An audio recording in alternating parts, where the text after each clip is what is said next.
Don't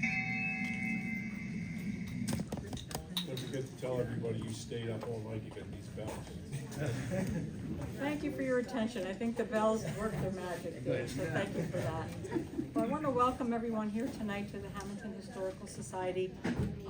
This is the first installment of a hopefully multi-part series focusing on houses of worship and sacred spaces in our community because of such an important history and such a long history. So I want to thank Dave for putting together such a great presentation and for all of your participation.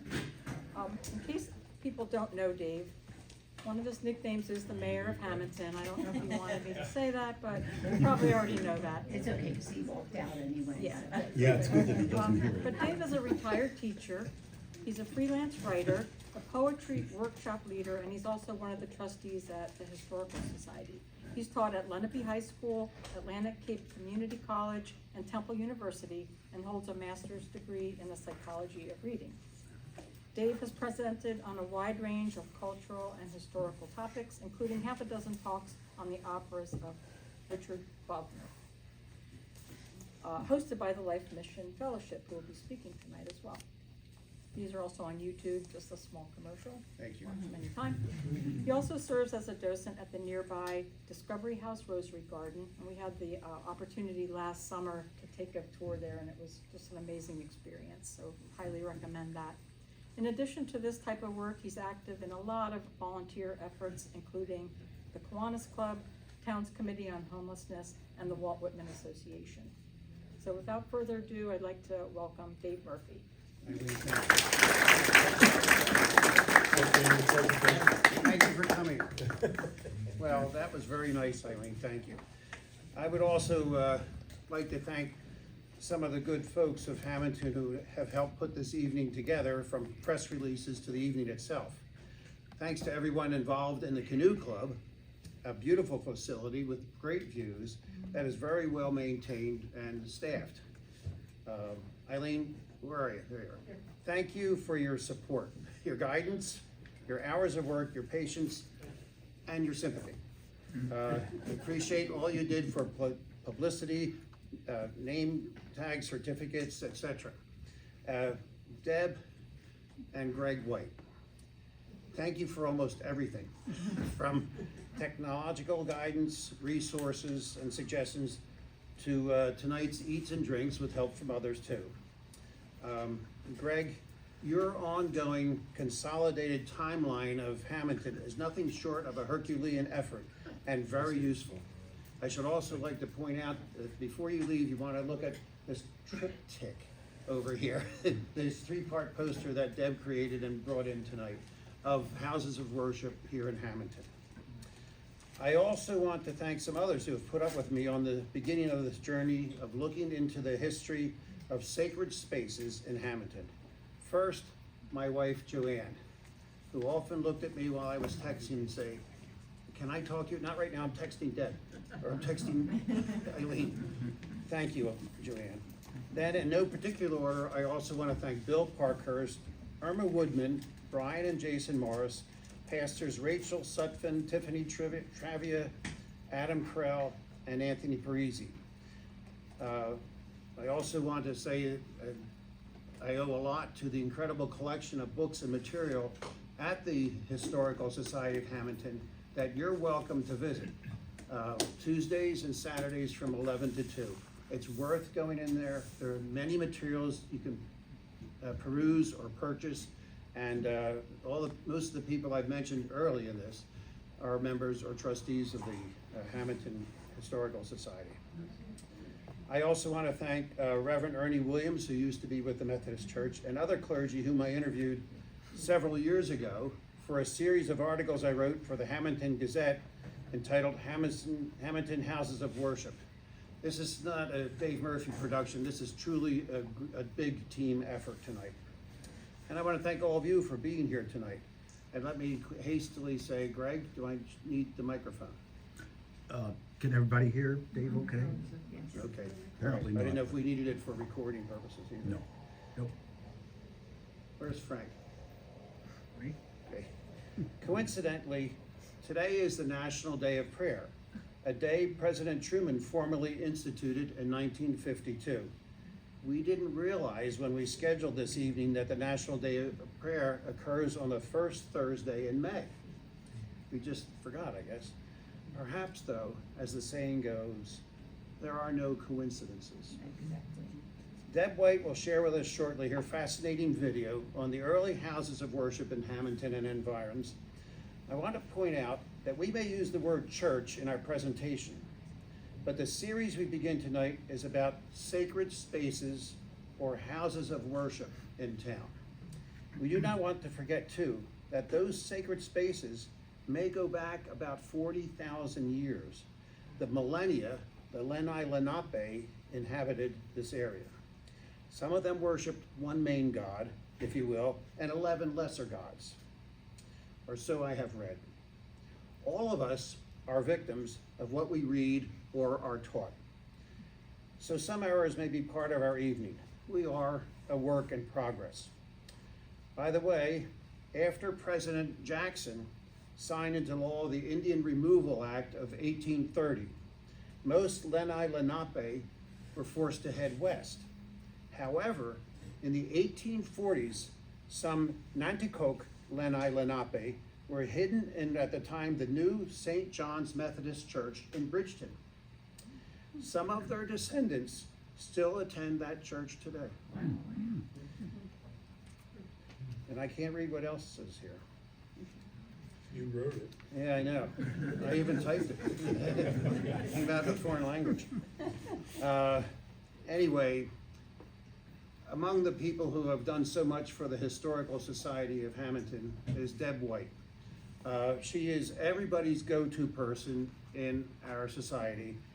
Volunteer extraordinaire, a teacher, the go-to for everything. And I would like now Debb to take us back to the early years of houses of worship in Hammonton. Thank you.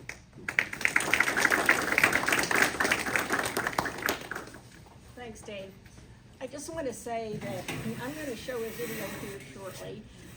Tonight's presentation is kind of an extension of what the Atlantic County Historical Society has been presenting the past, the end of March and the beginning of April. We were talking about early places of worship through all of Atlantic County. And I was asked to do Hammonton. I was given 5 minutes to talk about all of the houses of worship in Hammonton, early houses of worship, which is an impossible task. So I decided, well, the best way I can really do it is put it on video, so it's a little bit, goes a little bit quicker. But what I really wanted to concentrate on is not so much each particular religion and the theory of that religion or the way that that religion worships, that type of thing. What I wanted to do was talk about how, when and where religious services began in Hammonton and how they moved from one place to another. So those of you familiar with Hammonton of course know the other foot of the lake, the other end of the lake, was Hammonton 101, or really the first old town of Hammonton. And you're going to see shortly that that's where religious services really began, in people's homes around the lake here. And then they started to concentrate down at the foot of the lake. From that point, they moved to the next sort of center of town, which was Elvin's Store, down where the Wawa is now on White Horse Pike. And then as the railroad came through, the railroad changed everything for Hammonton. But the railroad was further south and not really close to the White Horse Pike. So now we start to see people beginning to build homes along Bellevue Avenue, and you'll see that the churches also started to move along Bellevue Avenue. Again, we're going to talk about each church just for a short few minutes, but you'll see the same pattern occurring over and over again. So let me get my video going. I think I'm going to try to turn off some lights here. And hopefully I can push the right button.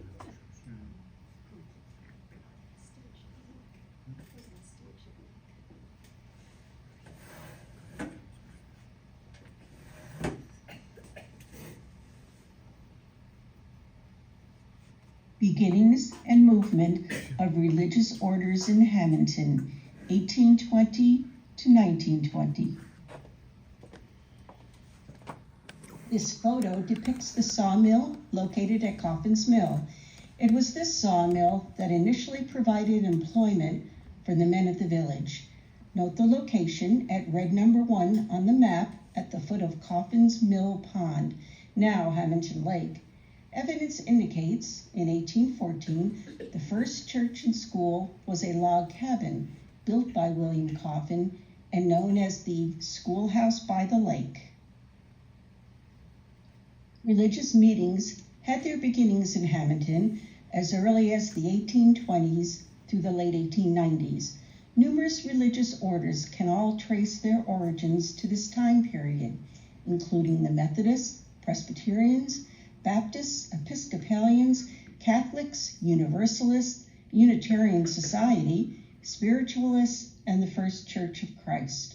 The earliest religious meetings took place in the private homes of townspeople living around the lake.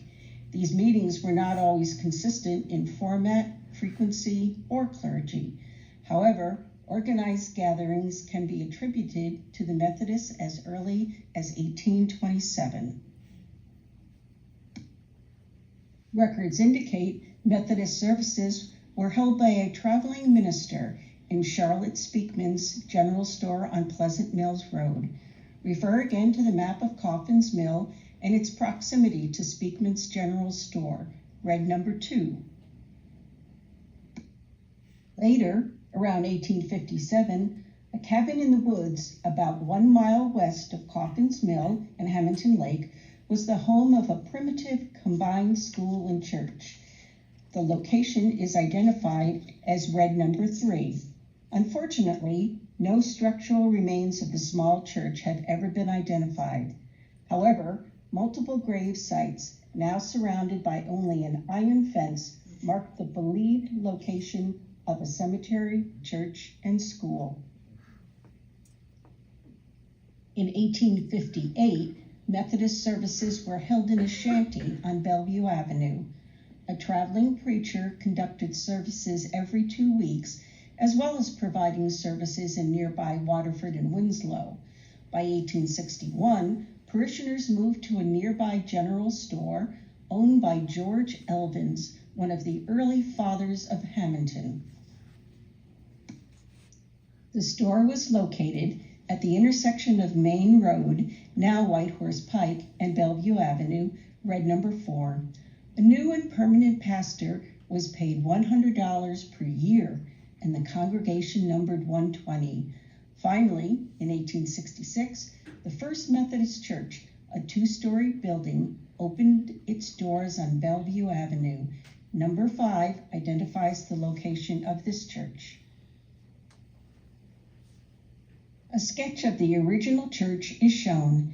The Methodist Church became well known for providing Sunday school for the children of the parish. Sunday school classes, first fostered by the Methodists, became a valued addition to their religious teachings, and they were later joined by the Presbyterians in combined Sunday school classes. Even then, however, it was recognized that the center of town was developing further south towards the Camden Atlantic Railroad. Funds were raised to move the existing church. However, the idea later abandoned as impractical. The cornerstone of a new church was laid in 1891, red number 6, using the timbers of the previously dismantled church. Between 1890 and 1893, the congregation had doubled in size. In 1903, a special reopening of the Methodist Church was held and celebrated by a burning of the mortgage. As can be seen in the circa 1920s photo, the church's architecture boasted a very tall steeple and bell tower. Unfortunately, the steeple was later damaged. It was first shortened, then removed in 1936. The steeple now appears as shown, but the original bell still tolls on Sundays in the bell tower. and is the only church bell heard in Hammonton today. The Presbyterian Church was also founded in the early 1860s and met in the Union Hall in the town center, shown as green number 1. By 1866, the young congregation of 28 parishioners celebrated its first Sabbath in its newly built church, identified as green number 2. The church was built free of debt. As with the Methodists, the Presbyterians recognized the movement of the population of the town nearer the railroad and the need to move the congregation nearer to the center of town. The Presbyterians were also trying to reach out to other developing communities by establishing mission churches in several locations.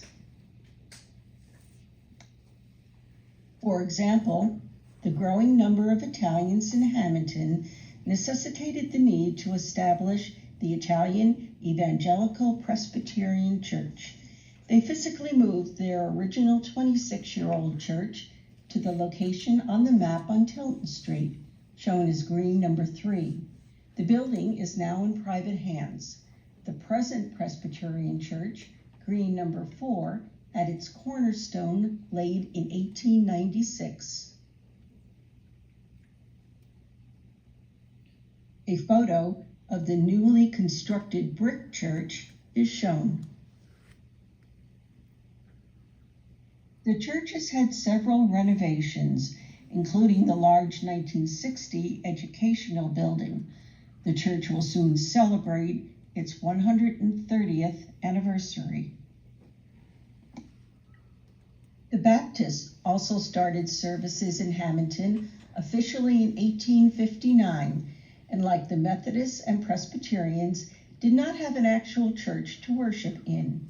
Area homes held services, as did Elvin's General Store. By 1862, the congregation grew to a point where additional space was needed, and the First Baptist Church was constructed on Bellevue Avenue, purple number 1 on the map. The church prospered under the direction of a faithful pastor who never requested a salary. In 1885, the Baptist Church was also physically moved to a central location in town at 3rd and Vine Streets. An addition was constructed in 1907 and celebrated by the 116-member congregation.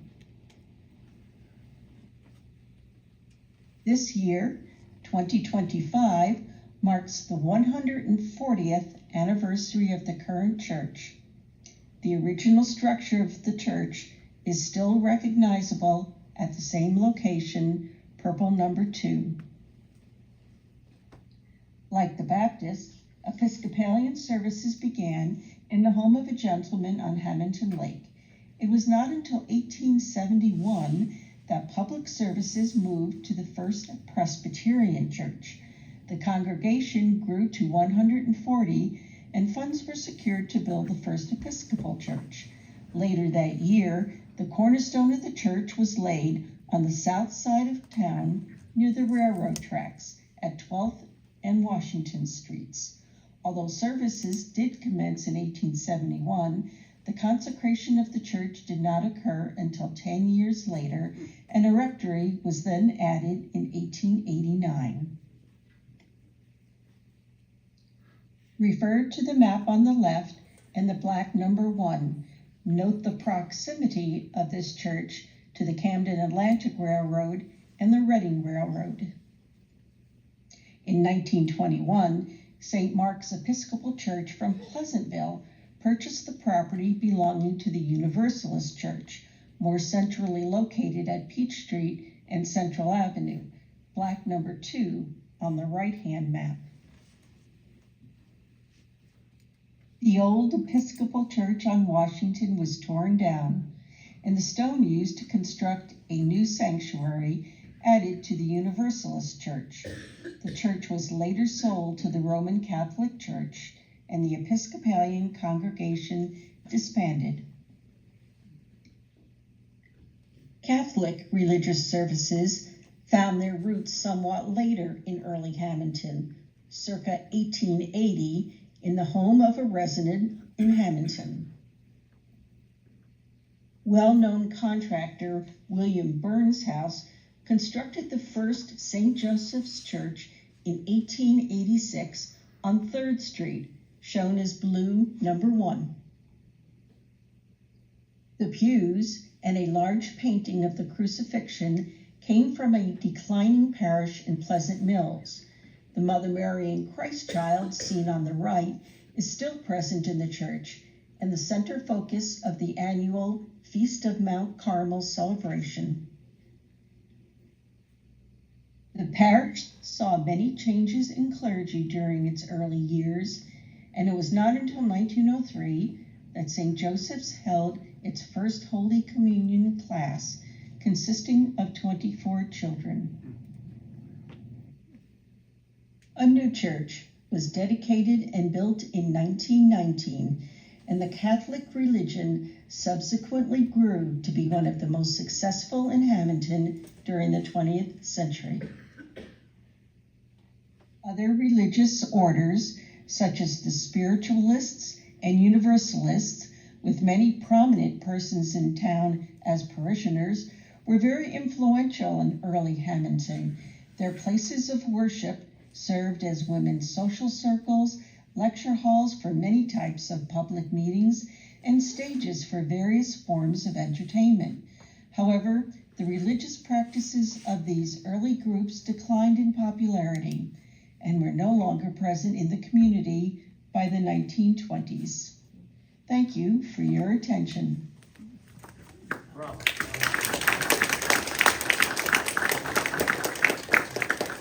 Lots of churches in Hammonton. I'll ask Dave to come back up and introduce our next speaker. I think I'm next. Oh, yes, you are. That's right. Let me get your slides for you. Thanks. Wasn't that extraordinary? Yes, it Really was. fascinating, Deb, thank you. It's great. Bill is going to speak after I'm done about the Presbyterian Church. Hi, Pastor Rachel, nice to see you. But I want to say that we too, what do I do here? Hit your clicker, just What do I hit the do? right arrow when you're ready to move it. Okay, thank you. I am new to this world. We may overlap a little bit with some of the information that Deb presented in her video. I'll try to cut out as best I can, but I can't promise. And by the way, at the end of our presentations, we'll have a period of Q&A if you like, and then we'll have a closing moment. But I'd just like to say that talking about the Methodist Church is kind of special for me. I was raised Methodist in Philadelphia, in a section called Frankfurt, which you probably see on the news almost every day today, sadly. But it was called the Central United Methodist Church. Sadly, again, the huge church with an interior 4 stories high, very ornate, stained glass windows 2 stories high in some cases, is gone. The congregation waned. There was no place to park, so when people moved away, they really didn't come back to the church in Frankfurt because there was no place to park. And soon enough, things changed, and the congregation just went to nothing. It was abandoned for 10 years. When, coincidentally, the morning after my father passed in 2011 at the age of 96, the western wall of that church collapsed. It's just so strange. But I'm pleased to be able to talk a little bit about the First Methodist Church in Hammonton. And some may overlap with Deb, apologize. We know that someone named William Coffin Sr. in 1814 built the first church and school, probably right down there somewhere, since we're at the lake. But we don't know what the denomination was. In the 1820s, specifically 1827, a preacher from the Methodist Winslow circuit visited this area fortnightly. Services then were held on the 2nd floor of the Speakman General Store that Deb mentioned. And that site, is that where the black wrought iron fence is? No, No. by the Pilgrim Apartments. Yes, right. On Main Street is where The where wrought that iron. fenced area Okay. is. We know that in the 1840s, Methodists were active in, in Pleasant Mills, Hammonton, and the Blue Anchor areas. And there may have been a Methodist church at Pleasant Mills or Main Road. But in the 1840s to 1857, there's kind of a hiatus. We don't really read much about Methodism. But then in the late 1850s, the Methodist meetings were held in a schoolhouse at the lake. It was a little school for 7 children created by someone named Mrs. Hannah Trafford. 7 children met in a kind of Sunday school in private homes, and then thereafter the congregation grew and they met in the second story of Elvin's store, as you mentioned. Every 2 weeks. So you got a week off to stay home and watch cartoons. The railroad was established in downtown Hammonton in 1858, and that changed the whole center of town from roughly around from where Arena is the GMC dealer, hello Joe, down to the center of town, and so churches began moving. But before that happened, in 1861, a pastor, Kirkbride, was paid $100 a year, but left after a few months. He could take it, or wasn't paid enough, just a few months, I'm out of here. I'm just going. There wasn't much. That's what I was thinking. What's that? You would have left him? No, we said he was paid up front and then he left. Yeah, maybe so. Trusted him too much. Have to watch the clergy, you know? Anyway, the original Methodist church, maybe 2 stories, was erected at Bellevue between Valley and Liberty in 1866 with 120 members, which was not too bad for a town with a population at that time of about 1,400. By the way, the first St. Joe's was built, as Deb mentioned, in about 1881, so you can tell where we are roughly in time. The First Methodist Church in 1891 dedicated its new building where it is today at Bellevue and School Lane. They were going to move the older building, but it proved too impractical because some of the timbers were weak. But some were used in the building that we know today as the First Methodist Church. That was dedicated in May of 1891. There was a parsonage there. And by the way, we wind up with the Methodist Church going through, I think, if I followed the readings correctly, 4 different parsonages. The last one, the current one, is now on Winding Way near our home here in town. In the 1890s, the church continues to grow and different clubs and organizations were founded, including the Epworth Guard or Epworth League, which eventually became a youth fellowship. In the 1890s, you find the Ladies' Aid Society developed. So the church was growing, and so was a commitment to the education of its members, young and adult, and as well as beginning to reach out to the community to do philanthropic work throughout the community. And as Deb said, in 1826, because of some weak timbers, the bell tower was lowered about 5 feet. Jumping ahead to the 1920s and 30s, there were many, many activities, social and philanthropic. There were rallies, religious rallies. It was almost similar to the Great Awakening of the 1730s and 40s in the United States, what was happening in the 1920s into the 30s. Again, in our country, 200 years later. It's fascinating, almost 200 years later. They had a home missionary society. They performed live plays in the church from time to time, not necessarily on the Sabbath or Sundays. There were revivals. There were pledges made to support prohibition during church services. There was a vacation Bible school that combined Methodists, Baptists, and Presbyterians in one Sunday school. And do you know about that prohibition? It's very interesting. I think it was Pastor Tim Conaway, who was a recent pastor at the Methodist Church, did a paper on this for some work he was doing at Princeton. Behind the pledges and the women's activism to get rid of alcohol and the whole thing of prohibition really developed, and you may know this, forgive me if I'm repeating something you know, really developed because of the advent of readily available hard liquor. Men were drinking the hard liquor that was new in the latter part of the 19th and early 20th centuries in our country as they drank beer. So they would drink a glass of whiskey like you would drink a glass of beer. Maybe we need a breakdown. Did anybody break? Anyway. And what would happen sometimes with alcohol, people changed. Some of the men became violent.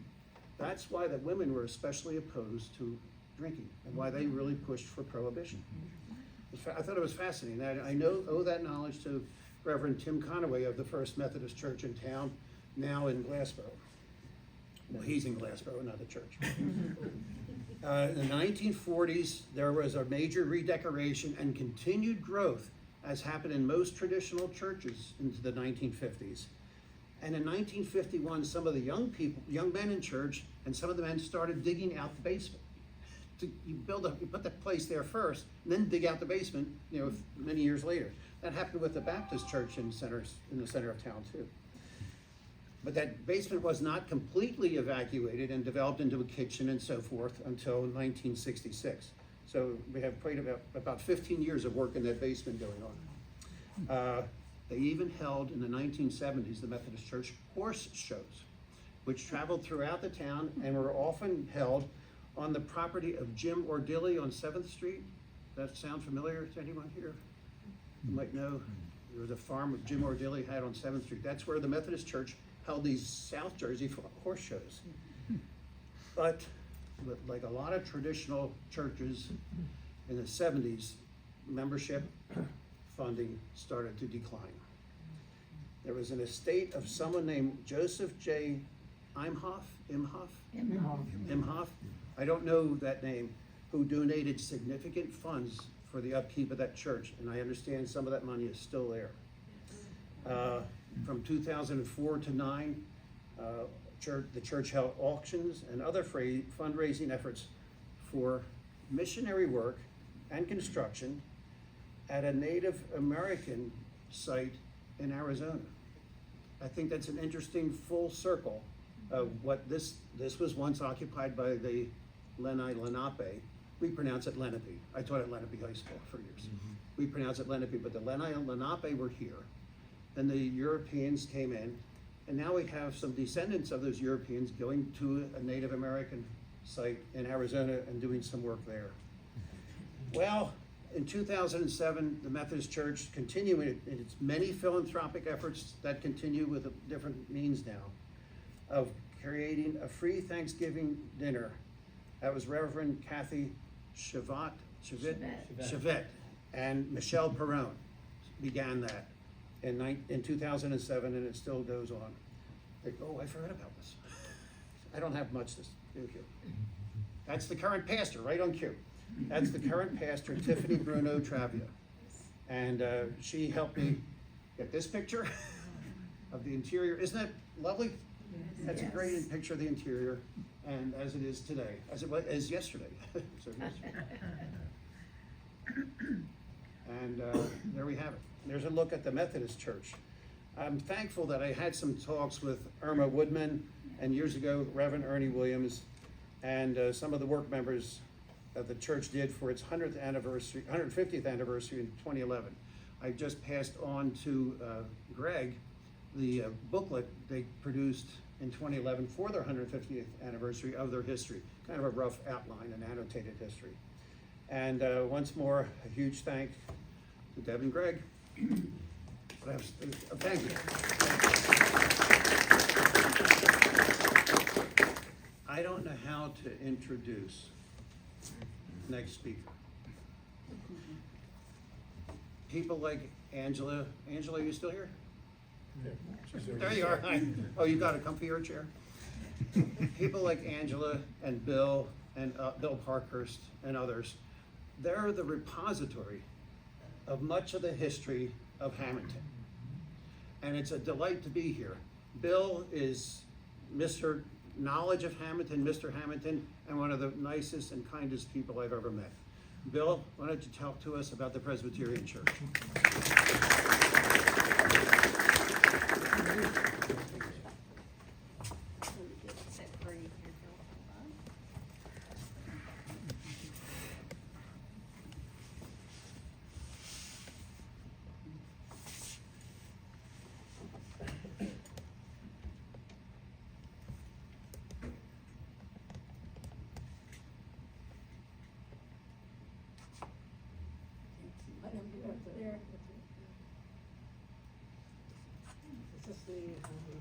That's correct.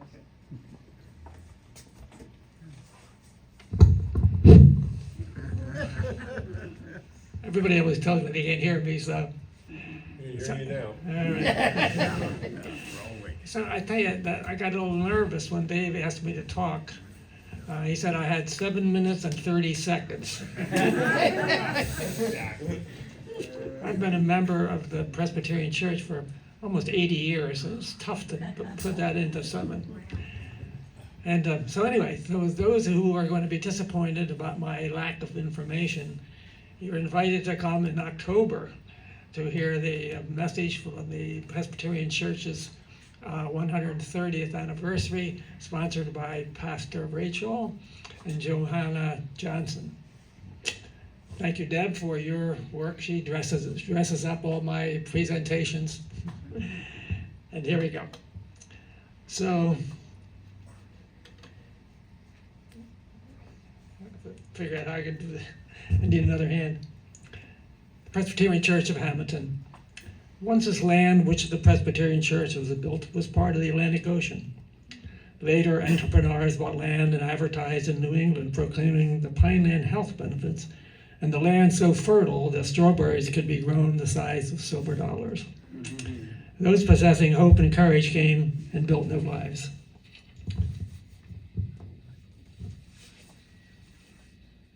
Oh, you got there. So the Presbyterian Church, as we have heard, was founded in 1861. 9 members grew to 28, and by 1866, the church was built on the corner of Pleasant and Tilton. 20 years later, seeking a new life, Italian immigrants arrived. In 1895, Presbytery established the Italian Evangelical Presbyterian Church. In 1896, the church that stands today was dedicated.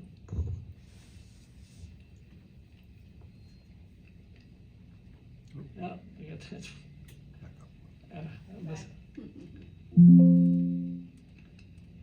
There you go. Oh, yeah, okay, there we are. Nice picture. And you can see that the horses are there. And so just take a note of the steps too, because you'll see later on how the steps were changed. So during the early years, the World War I, Depression, World War II, the church was a beacon of light in our community. Following World War II, matured by war, veterans came home seeking to become involved in the church. Church leadership positions then were for life and very conservative, understandably, having lived through the Depression. Our pastor, Mr. Curator, was always dressed in a suit, tie, and starched white shirt, seemed distant to a child, although I thought sometimes I saw a twinkle in his eyes.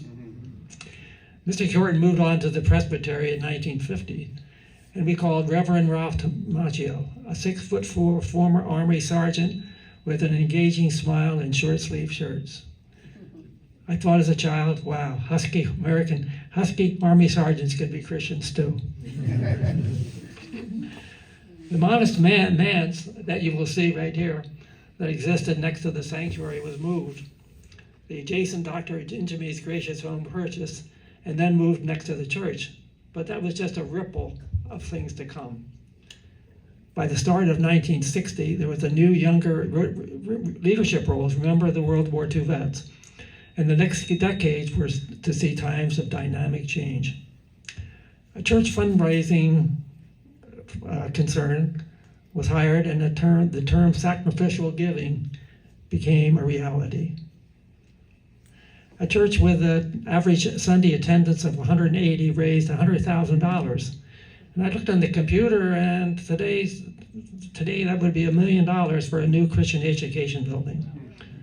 The building included foyer, general office, pastor study, lounge, conference room, Sunday school room, multiple Sunday school rooms. New manse was demolished, and they waited for a new manse, and they purchased on Peace Street. These were giddy days. Stewardship programs were developed that worked so well that success rippled across the decades. My mother, a devoted Sunday school teacher, was elected to chair the first Christian Ed committee. Before you could catch your breath, a sanctuary remodeling program was underway, and before the ink was dry, a drive for the installation of a new pipe organ was formed, and then following by a $50,000 capital improvement that brought us the, It skipped ahead on you. Yeah, back up.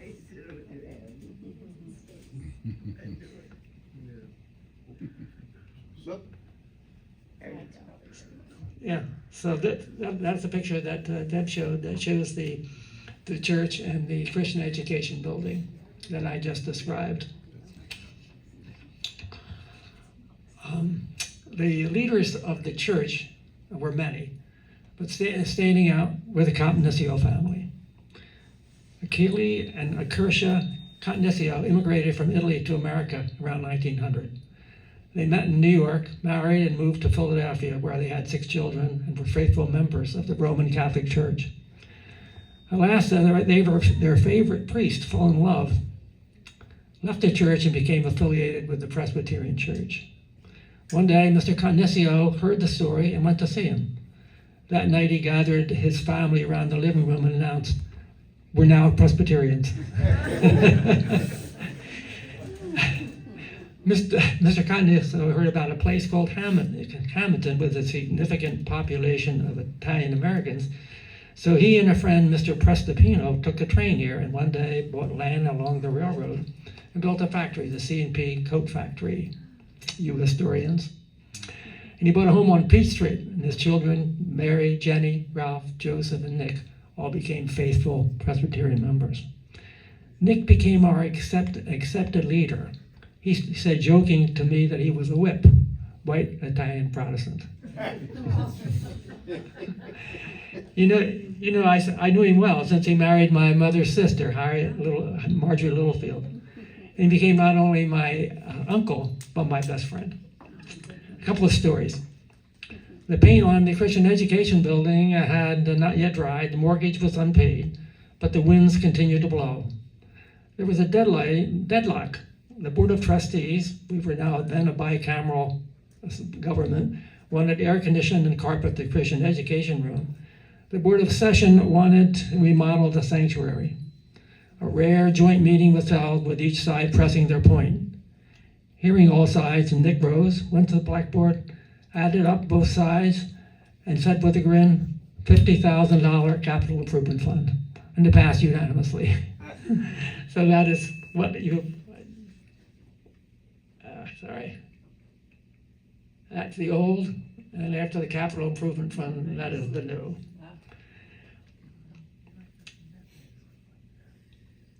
In our church's government, when your pastor leaves, the search committee is voted upon. Nick was elected as our chair. They had been the youth member at the time.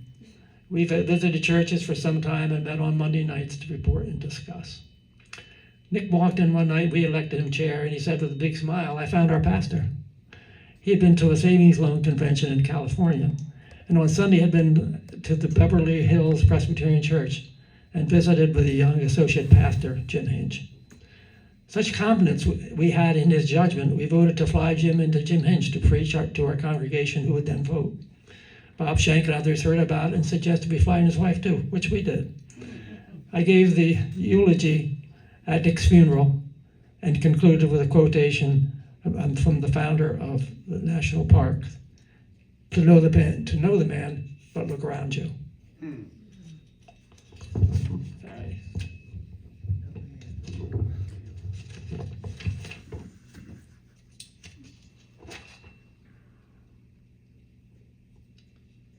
I'm missing something.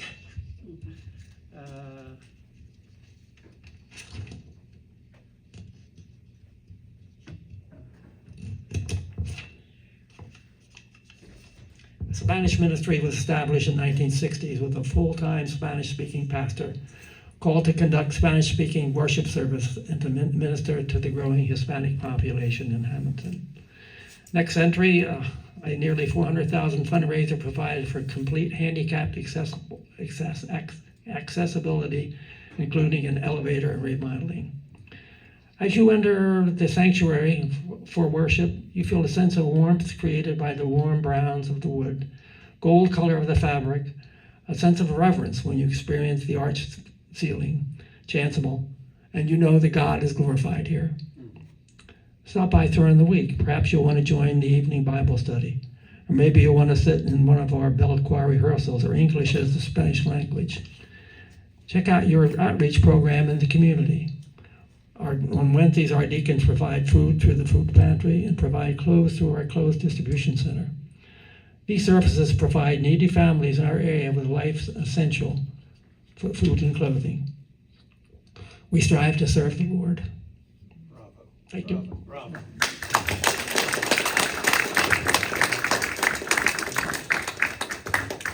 think you had one more slide, Trustee Rachel. Oh. Think about that.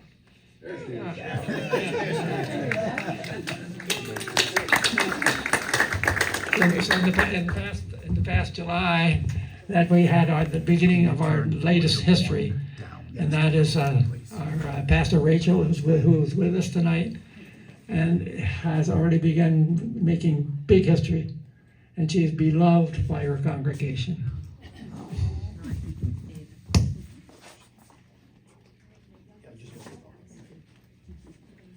Bill, that was great. Thank you. We'll have a period of Q&A at the end before, well, we're at the halfway point. But I'd just like to mention a couple things. This is only the first in a series of evenings where we're going to look at the history of the houses of worship, sacred spaces in Hammonton. Perhaps again in the fall, and perhaps in a couple of them in 2026. I've been in touch with some other clergy, current and former, the rabbi of the late lamented synagogue, which closed a few years ago, and I and the last president of their congregation are going to put something together too. I'd also like to say that in both the Methodist and Presbyterian churches, while in the 1970s and 80s population census started going down, there's a turnaround now, something coming back. And what am I doing wrong?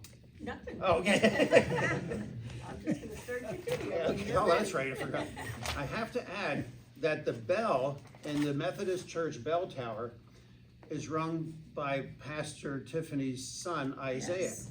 at 9:27 on Sunday morning. The recording we have, that we heard earlier to start the evening, I made one Sunday morning. I rushed over I parked in the 7-Eleven lot, leaned on the back of my car with people looking at me like, who is this guy? And as soon as the first gong rang, I turned on my cell phone and caught the rest of the gongs of the bell while Isaiah was reading them, ringing the bell. One of my, among many dear friends here in town, is the pastor of Victory Bible Church, Anthony Parise. Tonight, he and his congregation of Victory Bible are meeting because it's a national day of prayer. But he and I taped an interview Monday so that he could tell you the history of Victory Bible Church, which interestingly enough began like the other houses of worship in town in private homes. We have a video of Anthony and me, and hopefully the part with me is blocked out.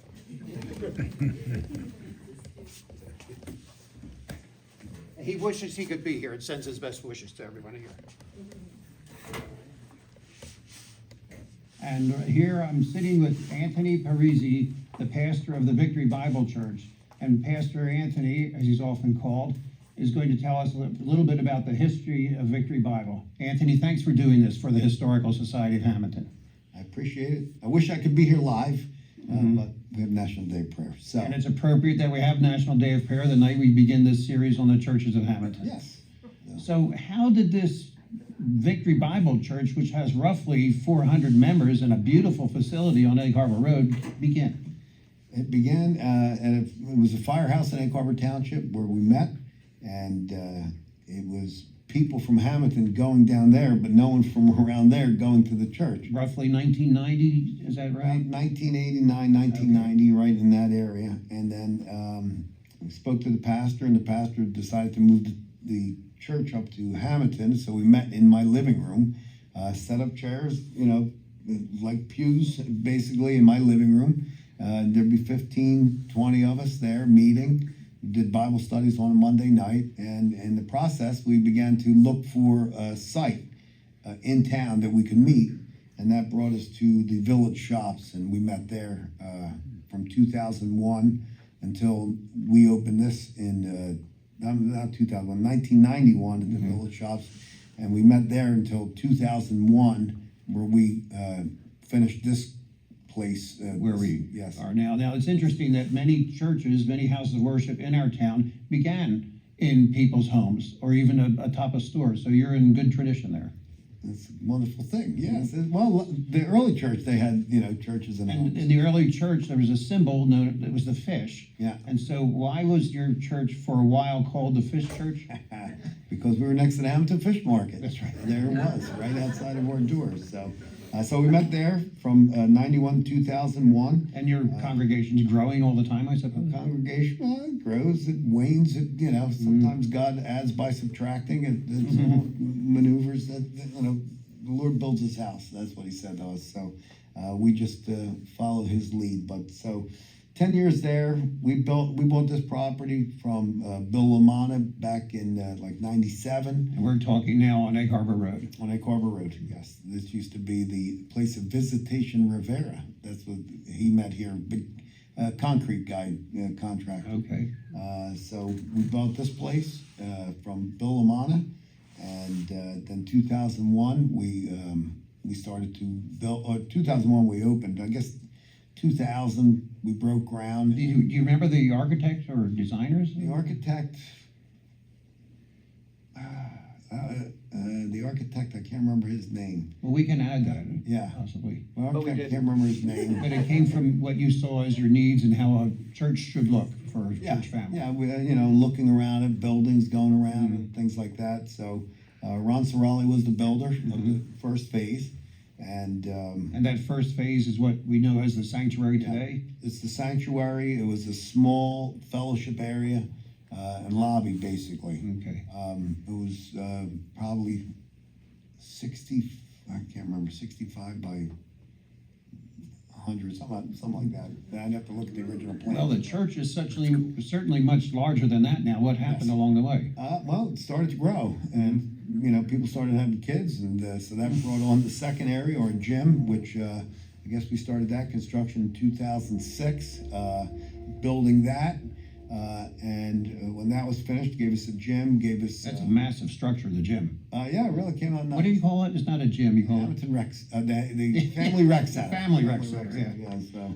used by Hammontonians and others. It is used by Hammontonians and others. St. Joe girls basketball and volleyball play here. Is that right? Yeah, that's their home court. So again, it's that was 2005, 2006 was the second phase. Again, to make room. What we always did was this: we didn't create things to draw people.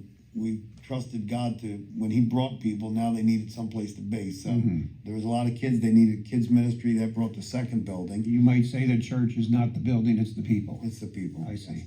And then 2013, I'm going to say, we had a 25-foot fire jump between the buildings, and the fire codes changed, and they allowed us to join the building together. So now it's just one big structure. Okay, so that original sanctuary and lobby area is now joined with the gym. Right. And we're looking at one entire structure now. And that other areas, I think you call it the Welcome Center. Yes, the third phase, joining it together, gave us enlargement of our sanctuary, enlarged the fellowship area, gave us the second floor for our teen classrooms and things like that. So Well, it's a beautiful structure.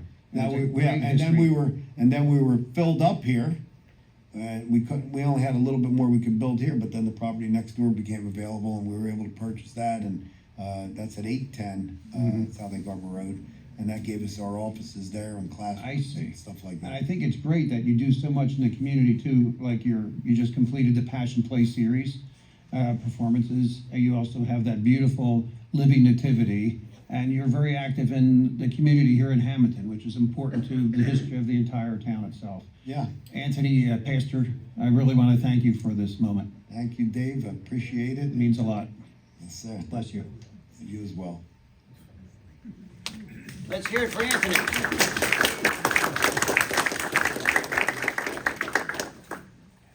Dave, you were very professional. You're very kind. I know. Oh, yeah. Eileen, is he? Kind? She's shaking her head. No. Well, we've come to the last house of worship for our first presentation series tonight. And when I think of friendship, I think of many people in this room, kindly, but I also think of Adam, the abbot / pastor of the Life Mission Fellowship on 8th Road. I mean, 8th Street, 8th Street. Now, if you're driving up 8th Street to the end where you have to curve to go to Weymouth Road, you see a little sign, Life Mission Training Center. And you may wonder, well, what is this? Well, when I did my interview with Adam 15 years ago for the series in the Gazette, I didn't know where I was going or what I was doing. It's extraordinarily beautiful back there with varied buildings, some of which we're going to see in some photographs. And back to the idea of friendship, it's been a gift to be your friend and to have you and the Life Mission Fellowship as my friend and my friends. And for both my wife and I speak that way.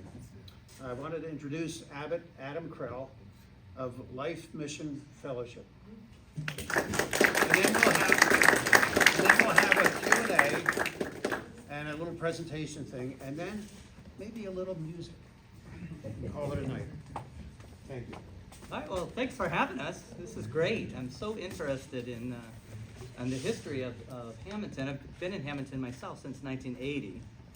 So again, my name is Adam Krell. I'm the abbot of Life Mission Fellowship. I'm an abbot. I don't know if you've ever even heard that term. Maybe some of us may have, some of us may not have.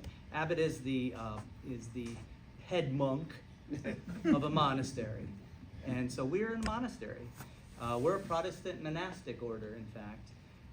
And I'll talk a little bit about that. So we're, because we are Protestant. I think that's where I want to be. I can't see. Yes, that's it. Yeah, good. There's that. Yeah, so, we're a Protestant monastic order, which means we're monks. But because we're Protestant, that means we have men, women, and families. So that's what's different about it.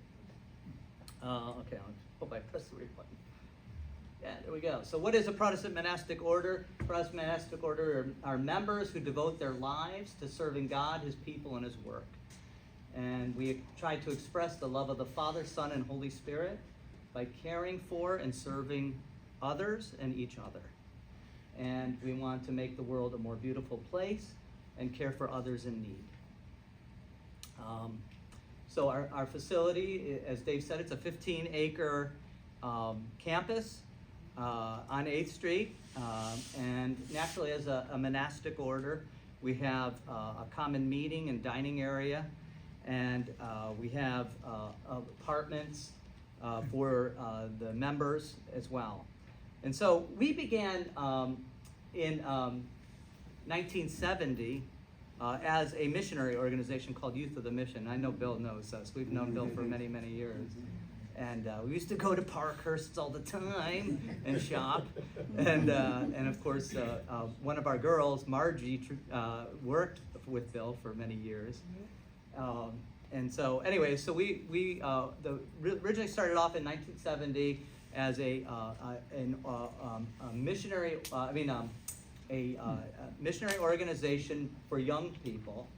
And the idea was we were part of an international movement that enabled young people to get involved in charity work around the world. So a lot of trips were made to Mexico. And I think I have a picture of it's not the best picture in the world, but you can see it was the buildings were half built, there's only 2 stories. Now they're a lot more developed. And there's all the buses and campers that we would drive to Mexico and drive to Latin America and fly all over the world. And that bus, I drove to Mexico several times. Yeah, that was interesting. We even sent a team to the Moscow Olympics in 1980.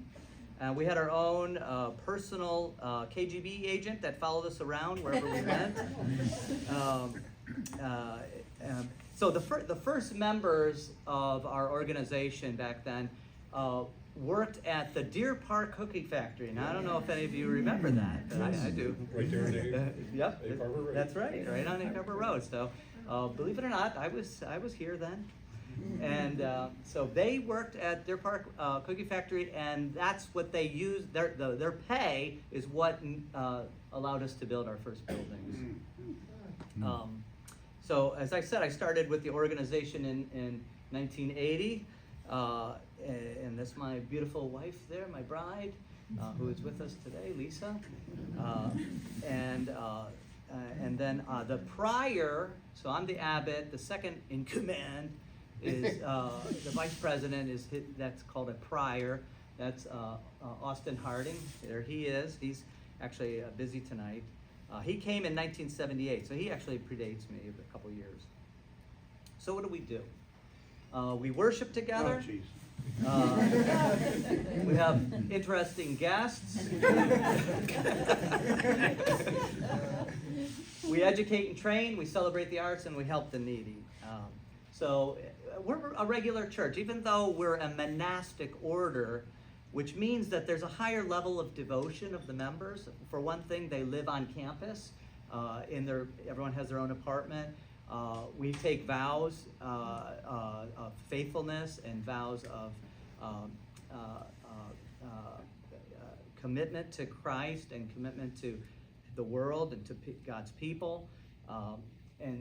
But we have regular church services. We baptize, we marry, we bury, unfortunately, as well. Members have died over the years, just like in any church.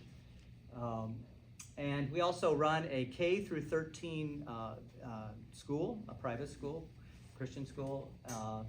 I say K through 13 because our children do not graduate from school until they do 1 year of vocational training after the 12th year. So that's my daughter there. Actually, she's a teacher in the school, and this is one of our children. And we have a pretty intense music program, which we hope to bless you with tonight a little bit too. We conduct a Christian Foundations training school that provides students with extensive training in theology and Christian discipleship. And of course, as a religious order, we have a novitiate. Novitiate or novices are people who are training to become monks themselves.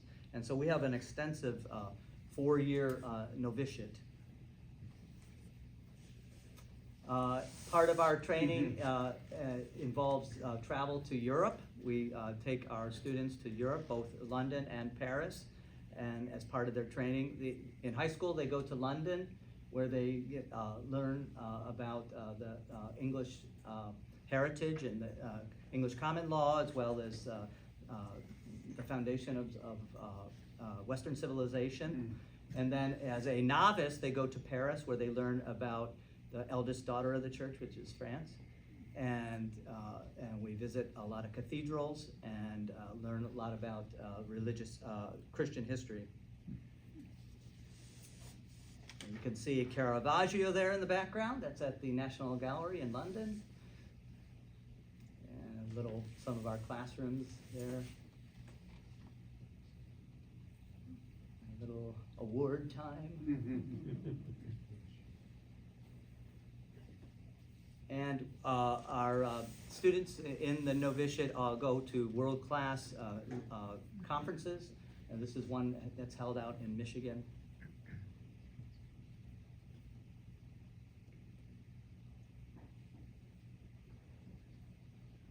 And we also host educational lectures in religion and the arts. For example, we were privileged to host a series of lectures with Dave on the operas of Richard Wagner. Sorry. Which were tremendous. We did the Ring Cycle, we did Tristan and Isolde, and we also did Parsifal. Yeah, Parsifal. Yeah. Parsifal. Yeah. Parsifal.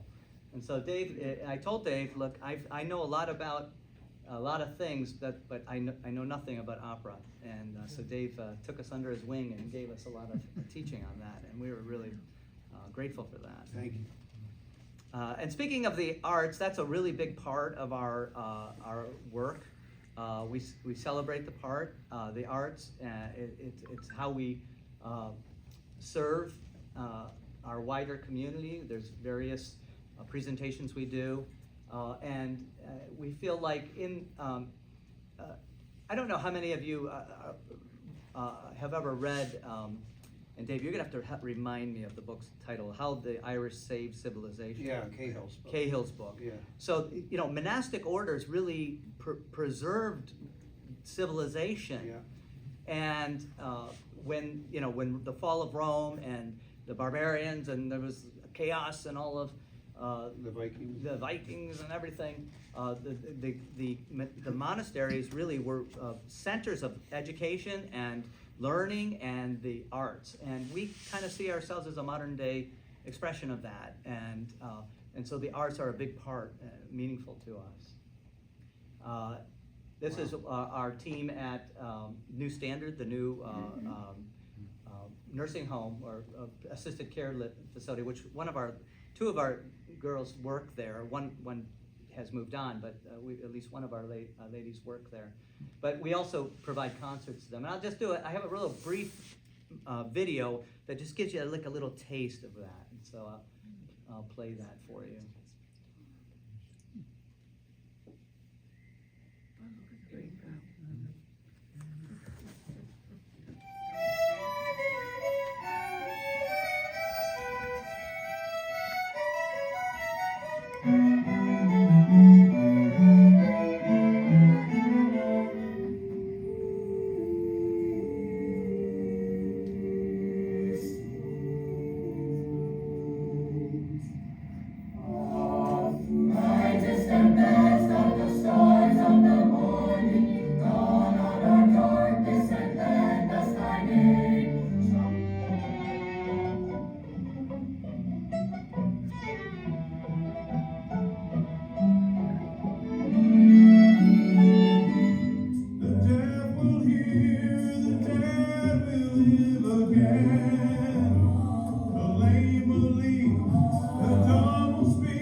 But we also help the needy.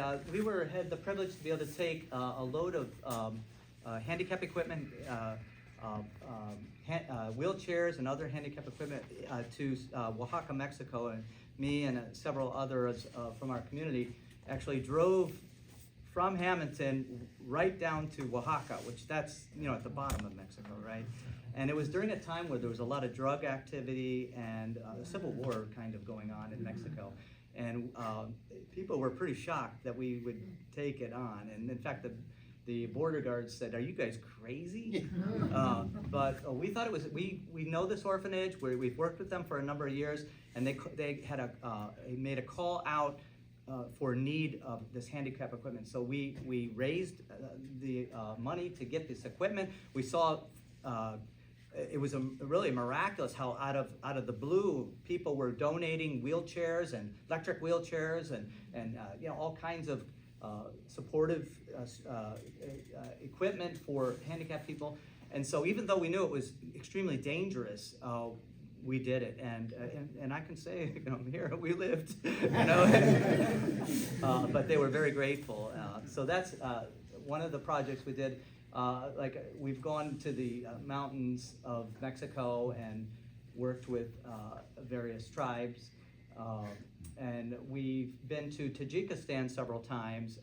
And I was there in Tajikistan when they were in civil war. But just a couple years ago, we went back. My daughter and a few others went to Tajikistan to support the work there. And this is the Methodist kitchen. For those of you that recognize, we were able to assist with the Methodists, their outreach, their Thanksgiving program, and we've assisted with that several times. And of course, known most of the Methodist pastors over the years. I haven't met the new one yet because our ministerium hasn't been meeting, but we have had a wonderful relationship with them over the years. We've had a lot of opportunities to help the elderly and provide support, and we just have a lot of fun. Besides other projects we've supported, we're able to raise funds for AIDS victims in South Africa, and there's a number of international charitable works we support, as well as on a regular basis our members work with St. Vincent de Paul's food bank as well. But we do have fun together, and we sponsor a lot of events that are fun, and we have interesting guests sometimes, and we try to sell them things, some snake oil if possible.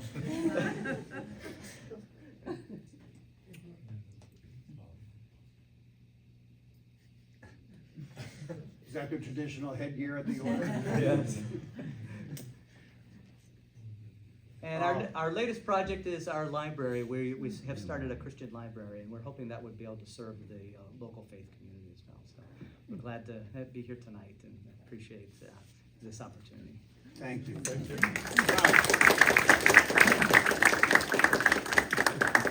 Isn't it wonderful to see, among many things in common in the four presentations tonight and the earlier history, the generosity of time and materials to the larger community. It's just remarkable. All four houses of worship that were represented tonight do that. We'd like to have a Q&A period. We know it's also getting late, but would anybody like to ask questions of any of the speakers or clergy tonight, or of Bill Parkhurst? He closed his mouth on that one. Did he? Okay. Oh, where are they? Oh. Watch your eyes. Annie, a question. Oh, hi. I have a question for our last speaker. You have a school at your facility. How many children do you educate in here? Well, it's gone down lately because we're getting all older. But it's only for our own children, those who attend the church and the monastic order. But how many K? We just have 5 children now. Yeah. They get very individualized attention. Well, there's like 6 or 7 graduates from the school here. Some of the speakers tonight are already members of the Historical Society of Hammonton. But the Historical Society would like to present to Pastor Rachel Sutphin an honorary family membership. And perhaps there's something to fill out and send back. But would you like to say a word or two to the congregation? Sure, my name is Rachel Sutphin. I started here in July of last year. I'm originally from Virginia. My first church was in Charlottesville, Virginia. It was 2,000 members, and I was the pastor of children and youth. And I was hoping to experience a more broader job description. I always enjoyed working with older populations. I've served in nursing homes before. And when I was interviewing, fell in love with Hammonton. They didn't have a pastor for 3 years, and yet grew in membership and grew in mission work. That half my week is spent doing the mission work, but predominantly with the Hispanic community as well as the Haitian community, doing home goods as well as food. And we have reached out to a lot of community partners now, the Red Cross, Jewish Family Services, Allies in Caring, Hammonton Pride, and working on how can we be a center in this community. So in October, we will be opening our church and welcome you to come and walk through, see what we do. We are looking to do more building renovations that when you put in a $1 million Christian Ed wing, it doesn't stay in pristine condition. So there are some various heating and cooling stuff to do, windows to do. So be on the lookout. We will be doing some raffles and potentially a bag bingo as well, because we need to raise another $1 million. Yes. In stages, but yes. Thank you for having us.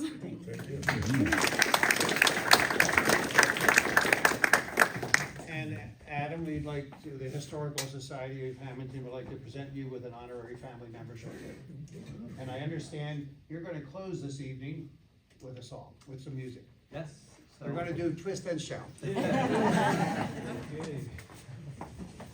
Oop, anybody else going up? Let's go. Thank you so much for a fascinating evening. It's our pleasure to be here.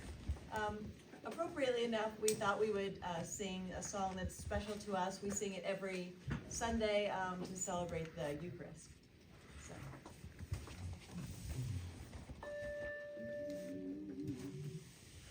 Lord Jesus Christ, all joys and treasures rarest, glow of the Father's glory beaming bright, who had been made a child of men the fairest, for to be in their midst was your delight, always to stay among us is your pleasure, until the world its fated time should spend. Tenderness such as yours is none could measure, loving your own and loving to the end. Spotless the Lamb and silent during the mocking, face set like flame to drain our cup of loss, lifted on high to him men will come flocking, healed by those stripes to kneel before the cross. For his betrayers bread becomes love's token, for straying sheep he covenants in his blood, remembering the holy body broken, we feast together on this matchless food. Honor and praise be offered without ceasing to the Almighty One, the Holy Three, Father and Son and Spirit still increasing before the never fading majesty.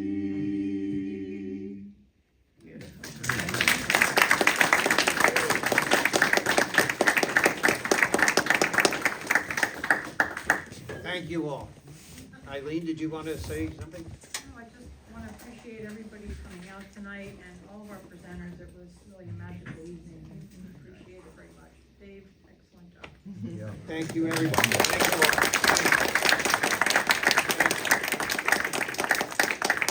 all. You get home safely. There's still some treats back there. Thank you all.